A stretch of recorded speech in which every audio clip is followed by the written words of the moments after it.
about pets. We're all about fun. We have the nicest people. Our deals are number one.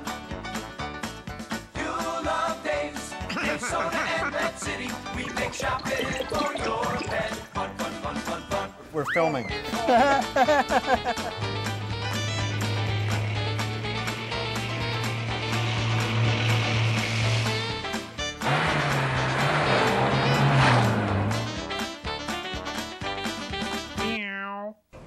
Well, hello everybody, and welcome to Dave's Pet Show. And young Matthew here has a treat. Someone actually he doesn't know if he's coming or going. Coming or going. Look at that. What is this, Matt? This is a leopard gecko. I've never seen one with a tail like that. Never. That's the adult tail. Actually, it's a fat deposit on his tail. It serves two purposes. Stores fat, so during time when there's no food, he can live off of that. And also, if something were to attack him, a lot of times predators will grab him by the head. That looks like a head. It looks as if he grabs it by the head, it detaches. Yeah. And it gives him a chance to get away, and it'll regenerate. What kind of lizard is this? This is a leopard gecko. Can I hold him? Sure. Ready? And what, I know you guys love geckos. Geckos are great. They're fun. And tell us why you love geckos. Is he cold in this weather?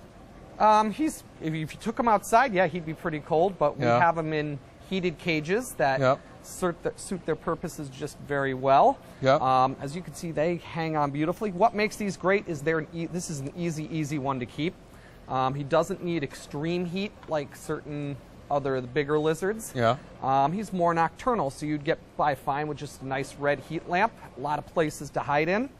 And he eats crickets, and he'll actually eat small mealworms as well too. So he's drop the food in and let them hunt. So they eat at night? They'll eat during the day, but most of the time they're more active at night. So that's why a lot of people will keep them with the red heat lamp and a heat lamp. That way he'll come out more. If you put the bright basking lamp, definitely he'll hide. It'll be a little warm from him. These guys are actually indigenous to Pakistan and India. So it's really? Yep, they are. So it's an unusual location, but he is a great first pet for first lizard owners. A lot of the kids that come in like them because they don't get ginormously big. And they're interesting looking too. You got a lot of neat kind of. Is there another kind of gecko that you like that we There sell? are crested geckos that we sell, which are actually. Do they all have these kinds of tails? All the geckos? This particular one's the fat tail gecko has a similar tail. That's what I was thinking. Fat tail gecko. Yeah, exactly. And that's the same thing. They store fat, of course, and it's also a deterrent because if you're looking at them from a distance, it looks just like. Someone was pretty creative with that name. Pretty creative, yeah. Fat tail gecko. Exactly. Yeah. Woo-hoo. There we go. The difference is the tail will regenerate on these guys. The crested gecko, which have a longer, more traditional tail, they don't. They lose their tail. They're stub. They're a stub for their life. So now, where did this guy come from? Where did this guy come from? He actually came from a breeder out in California. So these are all captive, like any of the reptiles. These are all captive bred. Interesting thing about breeding on these, a lot of people actually can breed these. With one mating, the female can actually store sperm. So with one mating, she'll have a clutch of babies. A few months later, she may have another one without mating. Mating, yeah. So a lot of times, will people be surprised if they have one by itself? They've never had it, and it starts having babies because they actually can. They mated before. They mated before, and they actually can store sperm. Males. This particular one here. This is a little boy right here, because you can see two little bumps there. The boys will actually fight each other. More territorial towards each other. So it's best to keep them singly. Can you tell if it's a male and a female when they're babies? Like parakeets, you can't? Kind of difficult. You have to get them a little bit bigger just so you can see stuff down there. But like I said, the males do tend to battle each other, and they can do damage. So keep them single by themselves. As for biting people, very seldomly do they bite people. They really don't do much harm. Or anything, they have little teeth, but they're not really going to hurt anything, and that's like I said, it's a very seldom do they actually bite.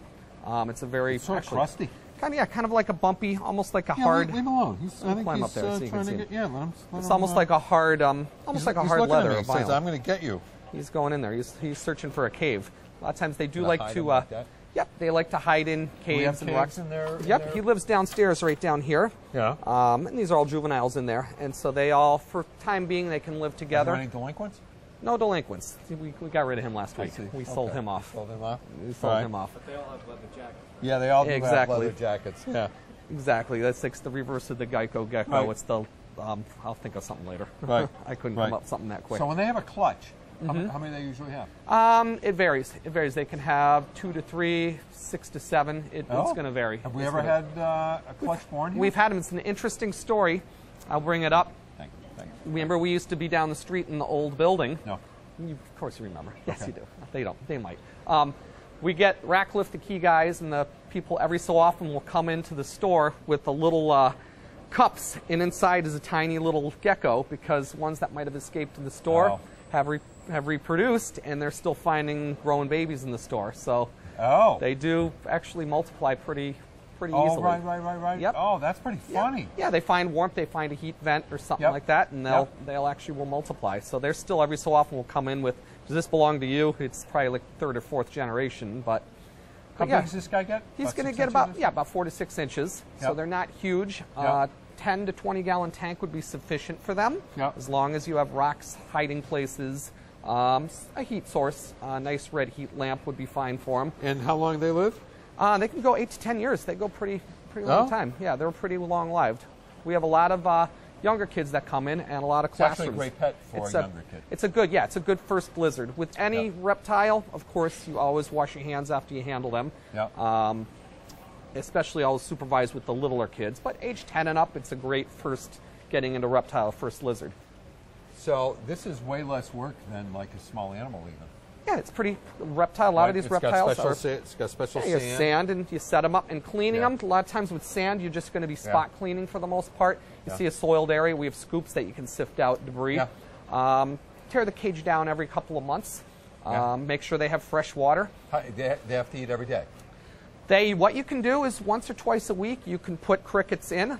There's calcium dust that you can dust the crickets with. Just shake and bake. Put them in bags, shake them, pop them in. Put the crickets in and let them hunt all week, because they do like to hunt. They like live moving food. So as long as you have live crickets or live worms in there, just put them in and they'll hunt them all week. Oh, that's cool. Yeah, so one trip to the... So they won't eat, they're not like a frog, they'll eat everything at once and then... Right. These guys will eat a few. They'll pretty much hunt. Some of them do, but they'll eat to their fill. But a lot of the times you can keep the crickets going, a few of them running around the cage. They'll actually spend the week hunting them down. And so give them something to do. Oh, it's time. But so what you don't want to do is have like a pack of these or a gang or anything. Well, yeah, because they'll start killing each other. Right. They are territorial. So keep single in the tank is ideal. Right. Well, folks, I would pick. What's it? Does he have a name? This is it's not Gordon or anything, right? No, not Gordon. All right. So, Spot. Right. Wait, Spot. You want to wave goodbye, or you just sort of hanging up? Look at his claws like that. Yeah, they hang on. Isn't that cool? Yeah, it is very cool. They like the fleece. Are we going to have a slithery guest on the next? Why not? Don't go away, folks. This next one's going to be really fun.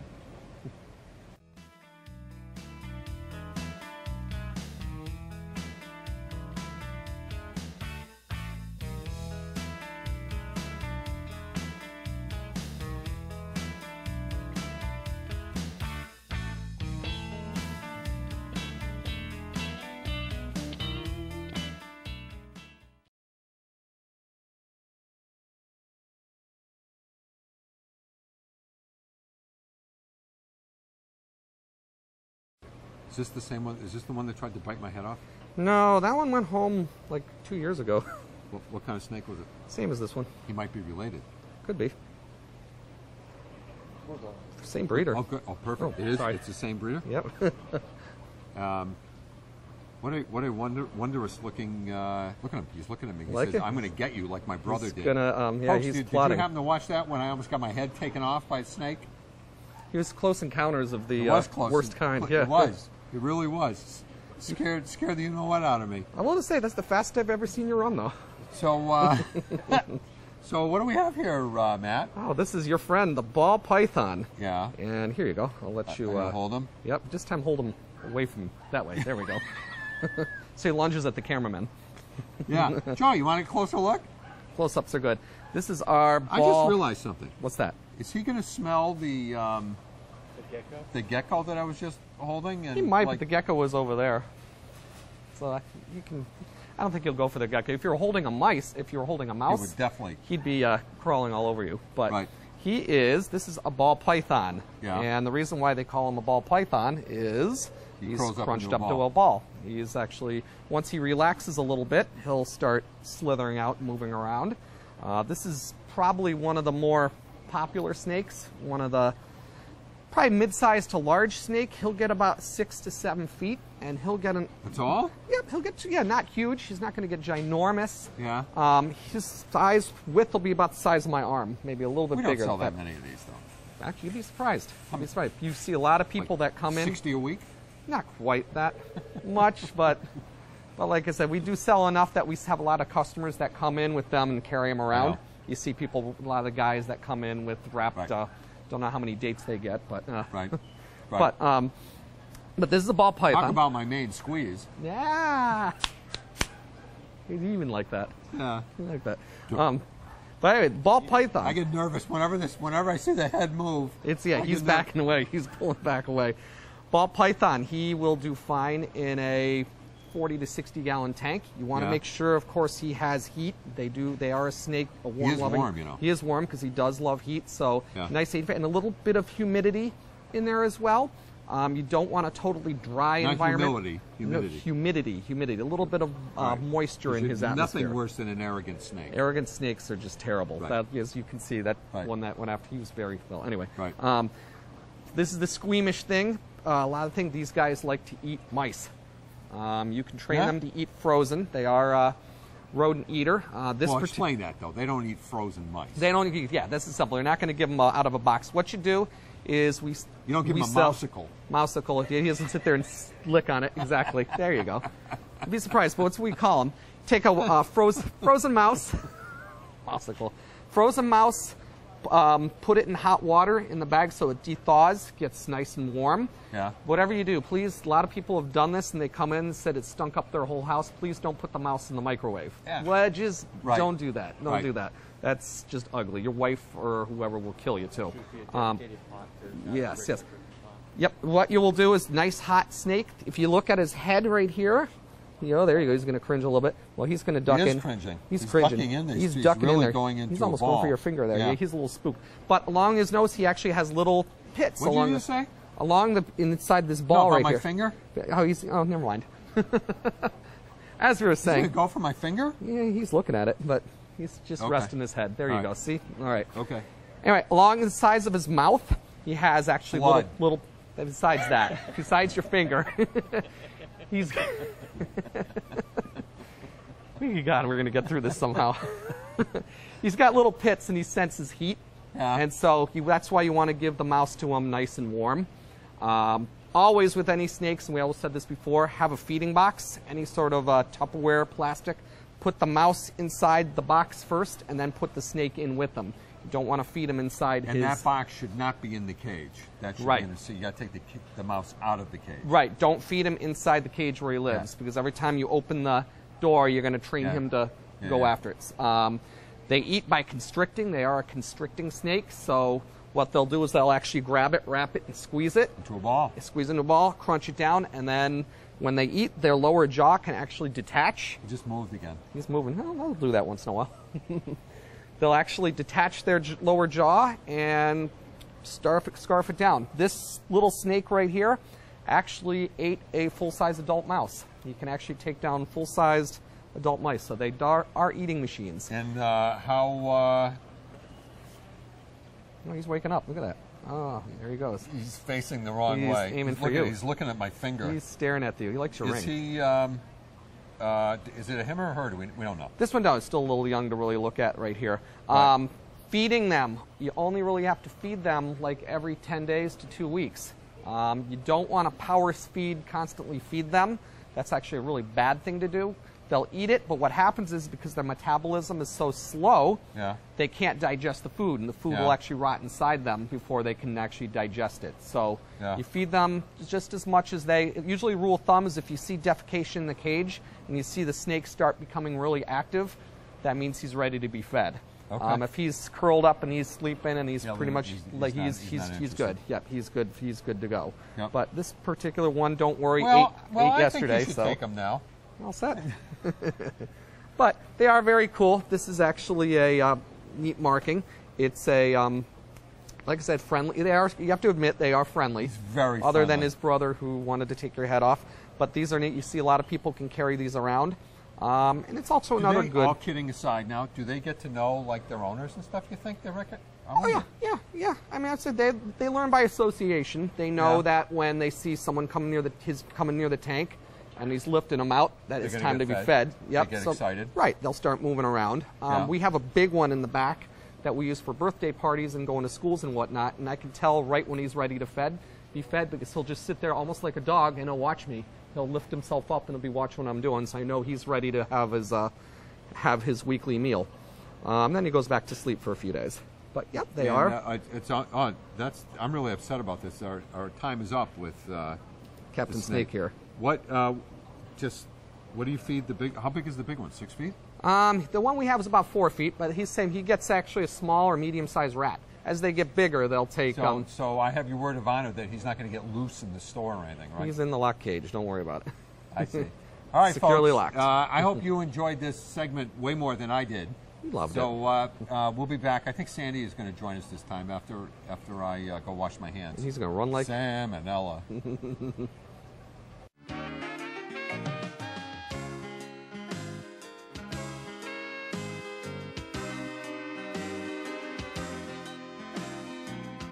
Dave Soda, Pet Food City, yeah.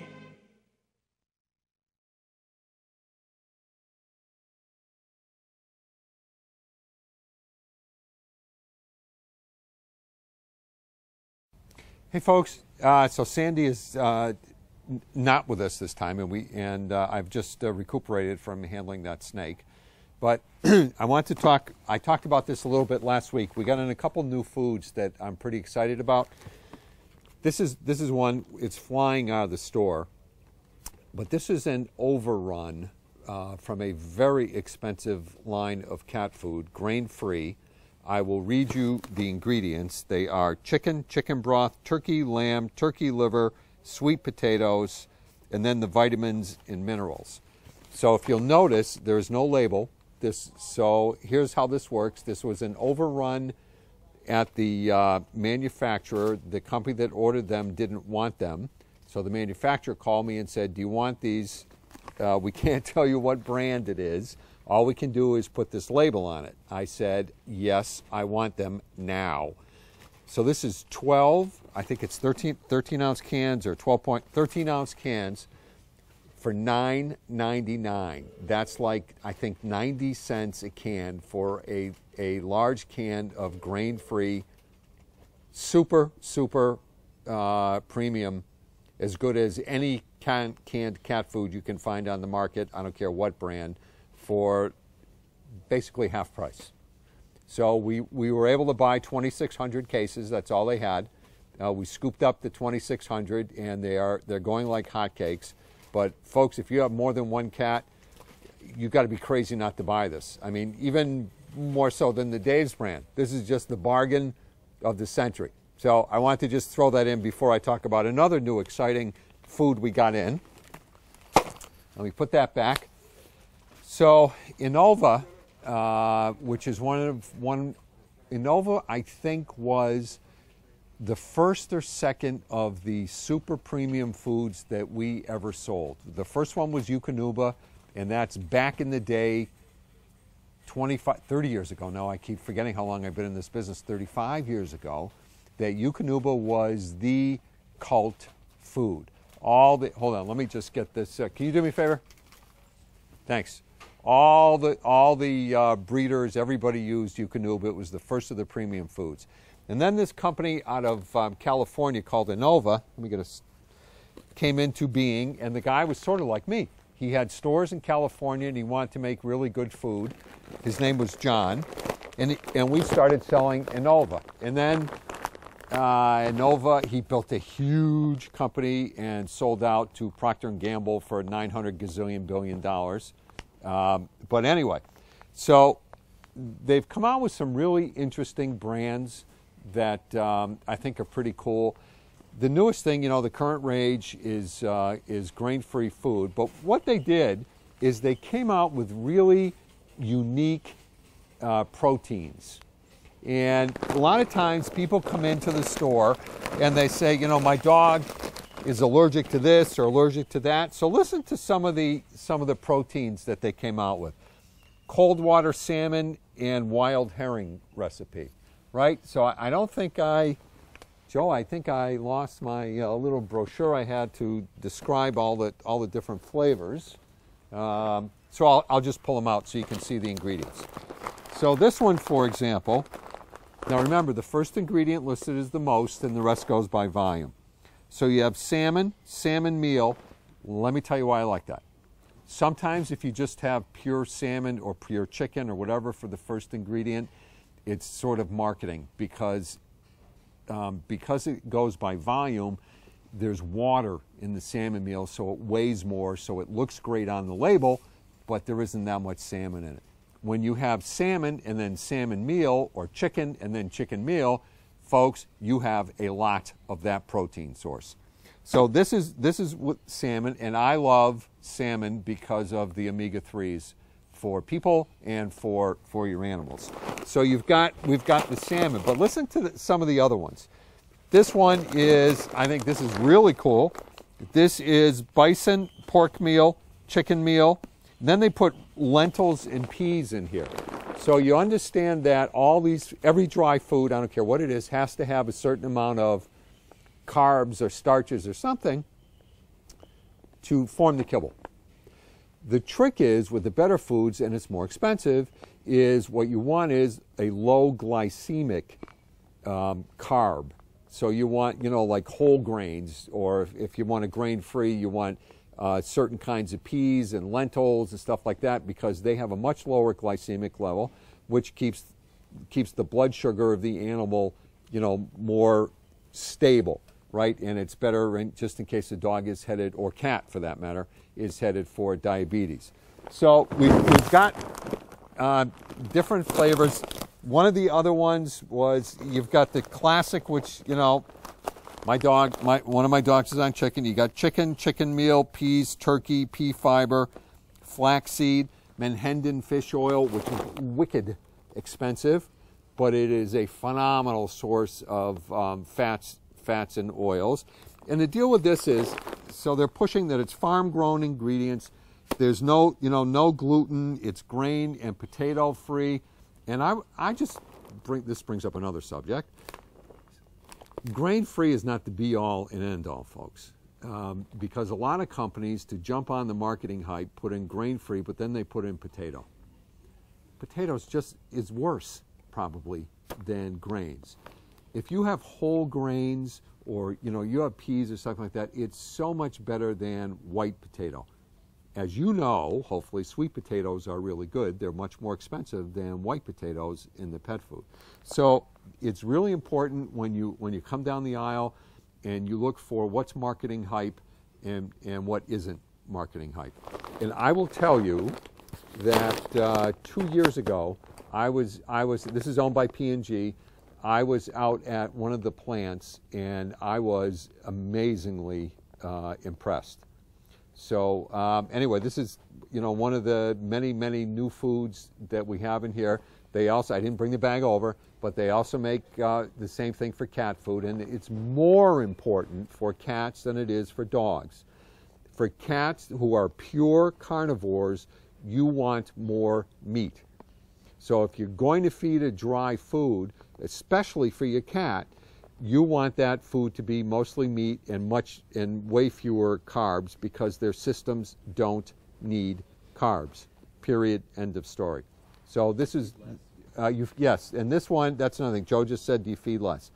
So as with any super premium food, what makes one food better than another is how digestible is the food. So this is amazingly digestible because there's so much meat in it. So the protein level is going to be higher. The protein is going to be 38% protein. The fat is a minimum of 16%. And what they even list in here is they list like the omega-3 fatty acids, the minimums, and I just think that is so important for those of you who don't understand the omega-3s. as dogs get older, especially larger ones, they need lubrication for their joints, just like you and I do. So it's hugely important. So on top of that, we have a frequent buyer program for Natura. On top of that, anytime you buy anything at Dave's, you get our regular rewards programs. On top of that, right, it's like, wait, there's more. We're doing an intro on it. So if you're looking for a new food, come on in and try the Innova. And if you got a cat and you're feeding it canned cat food, don't forget the Shiners. So with that, have a sparkling week, everybody, and we will see you next week.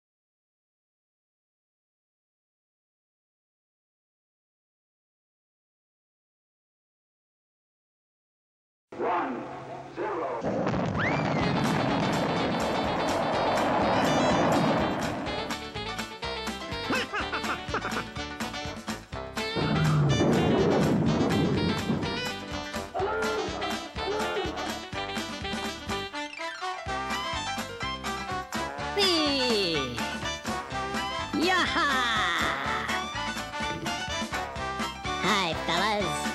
What's up?